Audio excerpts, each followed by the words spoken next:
Hi, I'm Professor Ball, and this is the introductory video to Introduction to Ethics with a focus on contemporary and social moral issues.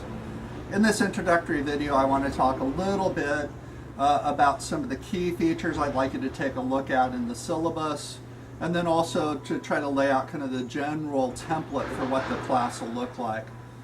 So this class can be completed entirely online. There are no on-campus meetings. Everything is within the Canvas environment. The page has been set up in a way that it's sort of chronological, so you should be able to go through assignments. I've broken up the class into 4 different sections or units. Each section will have the same sort of components to it. So in each section there'll be a combination of readings and videos that I'd like you to watch. Once you're done with those, there'll be a set of quizzes that I need you to take just to make sure that you're following along and keeping up. And then finally, each section will finish up with a writing assignment that I'm calling a folio assignment. These sort of end of the section assignments, these folio assignments, will have 6 study questions. Each single study question is the sort of thing that I'm looking for about a 500-word response. 500 words typed out is just a little bit over 1 page. So for each section, you'll effectively be writing up 6 500-word little pages that talked about things that we covered during the previous 4 weeks. Those folio questions will be available at the beginning of each section. So the idea is you get those folio questions, and then as you read through the material and watch the videos, you look for the key elements that you're going to need to integrate into those folio responses. Again, the quizzes will be along the way too, just to make sure you're keeping up. So we'll have 4 of those different sections. For this particular version of the class, I'm not going to be doing a discussion board. I think the amount of writing that you're going to be doing for those folios is going to be plenty. A little bit about me. My name is Professor Ball. I am a philosophy professor here at the College of San Mateo. I've been teaching here now for close to 20 years. I think I've been teaching for about 28 years now total. I'm a full-time faculty member, so I'm on campus a lot. So again, you're welcome to stop by, but this class can be completed entirely online. So the class is a kind of difficult one to teach in that ethics is a very huge topic. There's lots to cover. It's also a difficult class to teach because some of the more contemporary social and moral issues are hard to talk about because people already have very solidified opinions about things. So what I've chosen to do in this class is go a little bit more alternate, right? So the very first section of the class, we're going to take a look at classic moral reasoning. So I'll give you an overview of the various ethical theories that are out there, some of their similarities, some of their differences, and we'll really focus in on 3 traditions. So we'll take a look at the Kantian tradition, this idea of deontology, duty, doing good for goodness sake. We'll also spend some time looking at utilitarianism. We'll look at a version of it brought to us by John Stuart Mill. This is the idea of the greatest good for the greatest number. Again, there's more detail to it than that. And then we'll finish up with Aristotle's ethical theory, and that'll make up our first section. For the rest of the class, I would really like to use the tools that we built in the first section as a way to explore topics that are sort of new and interesting and that we haven't maybe thought a lot about, but have a very key relevance to our lives at this point in history, which is, dare I say it, a very pivotal time in history. I think a lot's going on, so it's really easy to teach a class like this right now. So we're going to base the class on a metaphor, and it's a kind of cool metaphor you may not have heard of, though you've heard of the place it came from.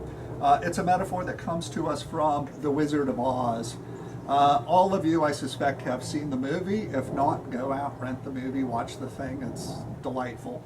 The movie was based on a children's book. And in the children's book, there's this story that emerges that, again, I think provides the metaphor for this class. So if you'll have patience with me, I'd like to read the story really quickly because, again, I think it sets up what we're going to do for the majority of the course. So in the story, Dorothy, a young girl in Kansas, is caught into a tornado. She ends up in this magical land, Oz. I think she follows a yellow brick road, meets a few friends along the way, all of who we'll meet during this course, by the way. And she and her companions end up at the Emerald City to see the Great Oz. So this starts right at the moment they get to the city. In front of them, at the end of the road of gold yellow brick, was a big gate, all studded in emeralds that glittered so in the sun that even the painted eyes of the scarecrow were dazzled by their brilliancy. There was a bell beside the gate, and Dorothy pushed the button and heard a silvery tinkling sound within. Then the big gate swung slowly open, and they all passed through. Before them stood a little man about the same size as the Munchkins. He was clothed all in green, the same size from his head to his feet, and even his skin was of a greenish tint. At his side was a large green box. When he saw Dorothy and her companions, the man asked, "What do you wish in the Emerald City?" "We came here to see the Great Oz," said Dorothy. The man was so surprised by this answer that he sat down to think it over. "It has been many years since anyone asked me to see Oz," he said, shaking his head in perplexity. "He is powerful and terrible, and if you come on an idle or foolish errand, he might destroy you all in an instant." "But it is not a foolish errand, nor an idle one," replied the Scarecrow. "It is important, and we have been told that Oz is a good wizard." "So he is," said the man, "and he rules the Emerald City wisely and well, but for those who are not honest or approach him in curiosity is most terrible, and few have ever dared see his face. I am the guardian of the gates, and since you demand to see the Great Oz, I must take you to his palace. But first, you must put on these spectacles." "Why?" asked Dorothy. "Because if you did not wear spectacles, the brightness and glory of the city would blind you. Even those who live in the city must wear spectacles night and day. They are all locked on, for Oz so ordered it when the city was first built, and I have the only key that will unlock them." He opened the big box, and Dorothy saw it was filled with spectacles of every size and shape. All of them had green glasses in them. The guardian of the gates found a pair that would just fit Dorothy and put them over her eyes. There were 2 golden bands fastened to them that passed around the back of her head, where they were locked together by a little key that was at the end of the chain the guardian of the gates wore around his neck. When they were on, Dorothy could not take them off had she wished, but of course she did not wish to be blinded by the glare of the Emerald City. So she said nothing, and the green man fitted spectacles on the Scarecrow, and the Tin Woodman, and the Lion, and even on little Toto, and all were locked fast with the key. The book goes on. They have various adventures, flying monkeys, they kill a witch, and then they come back and they discover, of course, that Oz is not a great wizard, he's just a man, and he's been fooling the citizens of the Emerald City. So once Dorothy and her companions find this out, he starts to come clean. He starts to explain how he pulled off this charade and kind of why he pulled it off. So this is the wizard talking. He says, "Just to amuse myself and keep the good people busy, I ordered them to build this city and my palace. They did it all willingly and well. Then I thought, as the country was so green and beautiful, I would call it the Emerald City. And to make the name fit better, I put green spectacles on all the people, so that everything they saw was green." "But isn't everything here green?" asked Dorothy. "No more than any other city," replied Oz, "but when you wear green spectacles, why, of course, everything you see looks green to you. The Emerald City was built a great many years ago, for I was a young man when the balloon brought me here, and I'm a very old man now. But my people have worn green glasses on their eyes so long that most of them think it really is an Emerald City. I have been good to the people, and they like me. But ever since this palace was built, I have shut myself up and would not see any of them." So kind of a cool metaphor, but it creates this interesting situation for Dorothy. Let's say Dorothy was interested in convincing the citizens that the city wasn't actually emerald. Well, she can't go in and just take their glasses off because, again, they're locked in place. Most of them, again, have been wearing these glasses so long that they don't even know they're wearing glasses. I mean, we can imagine as babies are born, glasses are immediately locked onto them, right? So the vast majority of the people in the Emerald City do not know they're wearing glasses.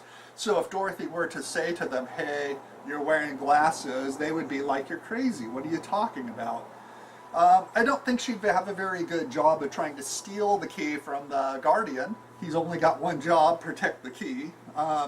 So I suspect that what she'd have to do if she were actually interested in convincing them is she'd have to find a way to break the glasses off, as it were, hit people on the side of the head in hopes that those glasses would somehow come free. And upon coming free, the people realized the illusion that they had been under. They had been fooled for good purposes or bad. They weren't being told the truth, right? They were being sort of lied to, and they didn't even know it was happening, right? The problem is the glasses are probably pretty sturdy, and I can imagine her smacking people on the side of the head a few times before those glasses actually broke free.